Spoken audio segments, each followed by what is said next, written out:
Hello दोस्तों, मैं हूं एडवोकेट वरुण शर्मा। दोस्तों, आज की वीडियो में हम लाइफ इम्प्रिजमेंट, जिसे उर्दू में उम्र कैद और हिंदी में आजीवन कारावास कहते हैं, उसके बारे में बात करेंगे। दोस्तों, आजीवन कारावास को लेकर लोगों के मन में बड़ा कंफ्यूजन है। कई लोग आपको कहते हुए मिल जाएंगे कि आजीवन कारावास 14 सालों की होती है, तो कई लोग आपको ऐसे मिल जाएंगे जो कहते हैं कि आजीवन कारावास 20 सालों की होती है। तो दोस्तों, आखिर में सवाल यह उठता है कि आजीवन कारावास आखिरकार होती कितने सालों की है, या आजीवन कारावास की सजा पाए गए कैदी को कितने साल जेल में रहना पड़ेगा। दोस्तों, अगर आप ये वीडियो देख लेंगे तो आपके मन में आजीवन कारावास को लेकर जो भी कंफ्यूजन है सारा दूर हो जाएगा। तो चलिए शुरू करते हैं।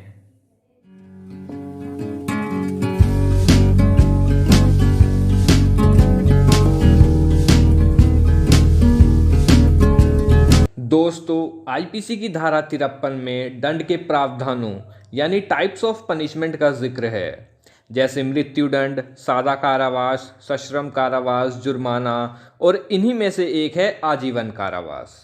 क्या आजीवन कारावास 14 सालों की होती है? आजीवन कारावास, जिसे उर्दू में उम्र कैद भी कहते हैं, इसे लेकर अक्सर सुनने को मिलता है कि ये 14 सालों की होती है। आखिर ये 14 सालों का फंडा कहाँ से आया है? कहाँ से आया है ये 14 सालों का कंसेप्ट? तो एक बात आपको साफ कर दूं कि आजीवन कारावास का मतलब शेष जीवन यानी अपराधी की बची हुई बाकी जिंदगी के लिए जेल से है, imprisonment till rest of the life. ऐसे में फिर वही सवाल उठता है कि अगर आजीवन कारावास का मतलब पूरी जिंदगी जेल में गुजारने से है, तो ये 14 सालों का कंसेप्ट कहाँ से आया है? दोस्तों, सुप्रीम कोर्ट ने Bhagirath and others versus Delhi administration के केस में आजीवन कारावास को दोषी के शेष प्राकृतिक जीवन के लिए परिभाषित किया। यानी यदि किसी व्यक्ति को आजीवन कारावास दिया जाता है तो वह कम से कम 14 साल तक जेल में रहेगा और अधिकतम जीवन भर रहेगा।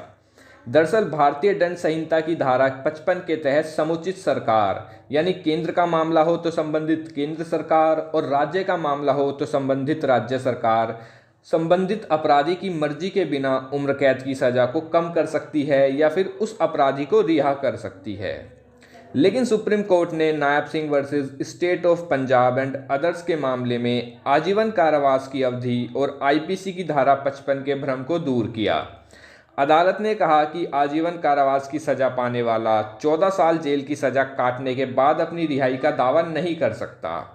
आजीवन कारावास जेल की मृत्यु तक जारी रहता है और इसका एकमात्र अपवाद कम्यूटेशन और रिमिशन है।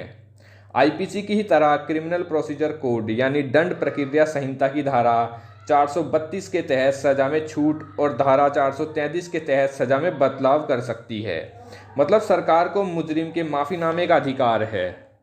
दरअसल क्रिमिनल प्रोसीजर कोड की धारा 432 और 433 के तहत मिले अधिकारों के तहत बड़ी संख्या में कैदियों की रिहाई होने लगी। कई मामलों में इसका दुरुपयोग भी देखने को मिला, जिसके बाद क्रिमिनल प्रोसीजर कोड में संशोधन कर एक नई धारा 433A जोड़ी गई। इसके तहत ये सुनिश्चित किया गया कि किसी अपराधी को यदि किसी ऐसे मामले में सज़ा सुनाई गई है जिसमें मौत की सज़ा भी एक विकल्प था, लेकिन फिर भी उसे आजीवन कारावास की सज़ा सुनाई गई, ऐसे मामले में संबंधित अपराधी की सज़ा को सरकार माफ़ तो कर सकती है, लेकिन किसी भी सूरत में उस अपराधी को 14 साल की सज़ा काट लेने से पहले रिहा नहीं कर सकती। शायद यही वजह है कि आजीवन कारावास को लेकर अक्सर ये भ्रम रहता है कि शायद ये 14 सालों की होती होगी। अब बात करते हैं कि किन शर्तों पर समय से पहले रिहाई मिल सकती है। वैसे तो उम्र कैद की सज़ा का मतलब ज़िंदगी भर के लिए कैद से है, लेकिन अपराधी के अच्छे आचरण के आधार पर उसे समय से पहले रिहा किया जा सकता है। इसके तहत जेल प्रशासन संबंधित कैदियों के मामले को सेंटेंस रिव्यू कमेटी के पास भेजता है। कमेटी को यदि लगता है कि संबंधित कैदी की सज़ा को माफ़ किया जा सकता है तो वो अपनी अनुशंसा गवर्नर के पास भेजती है, जिसके बाद कैदी की रिहाई को अमल में लाया जाता है।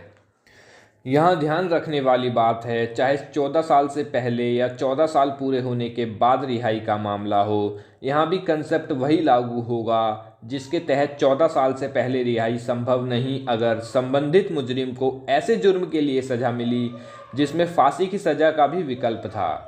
वहीं 14 साल से पहले रिहाई संभव है अगर अपराधी को ऐसे अपराध के लिए सज़ा मिली है जिसके लिए फांसी की सज़ा का ऑप्शन नहीं था। इसलिए आप 14 साल से पहले और 14 साल के बाद रिहाई वाले कंसेप्ट को लेकर बिल्कुल भी कंफ्यूज ना हों। दोस्तों, अब बात करते हैं कि उम्र कैद और 20 साल की सज़ा का क्या कनेक्शन है। दोस्तों, कई बार सुनने में आता है या तथाकथित विद्वान ये कहते सुने जाएंगे कि उम्र कैद का मतलब 20 साल की सज़ा से है। लेकिन सच यह है कि 20 साल वाली बात सिर्फ सुनी सुनाई है। लेकिन सवाल वही है कि आखिर ये 20 साल वाला कॉन्सेप्ट भी कहाँ से आ गया। तो इसका जवाब आईपीसी की धारा 57 में है। दरअसल कई बार स्थिति ऐसी होती है कि सज़ा की समय सीमा को बढ़ाना पड़ता है। जैसे यदि अपराधी को सज़ा और जुर्माना दोनों सुनाया गया है, लेकिन यदि अपराधी जुर्माना नहीं भरता तो उस स्थिति में उसकी सज़ा बढ़ा दी जाती है। ऐसे में प्रश्न उठता है कि यदि किसी कैदी की सज़ा की अवधि बढ़ानी हो तो उसका पैमाना क्या है, उसका आधार क्या है। तो कानून कहता है कि ऐसी स्थिति में अपराधी को सुनाई गई सज़ा का 1/4 यानी 1/4 हिस्सा बढ़ाया जा सकता है। मतलब एक मनुष्य की औसतन आयु को 80 साल मानते हुए उसकी ज़िंदगी के 1/4 हिस्से को 20 साल माना गया है और सिर्फ गणना के लिए समय सीमा निर्धारित हुई है। यही वजह है कि उम्र कैद की सज़ा को कई लोग 20 साल मान बैठते हैं। लेकिन आपको एक बार फिर साफ कर दें कि उम्र कैद का मतलब उम्र के लिए ही जेल से है, ना 20 साल, ना 14 साल और ना ही दिन और रात मिलाकर 14 साल की जगह 7 साल होती है, क्योंकि जेल में भी एक दिन का मतलब 24 घंटे से ही है। दोस्तों, अगर आपको यह वीडियो पसंद आए तो प्लीज़ लाइक, कमेंट, शेयर और सब्सक्राइब ज़रूर करें। थैंक यू दोस्तों। जय हिंद, जय भारत।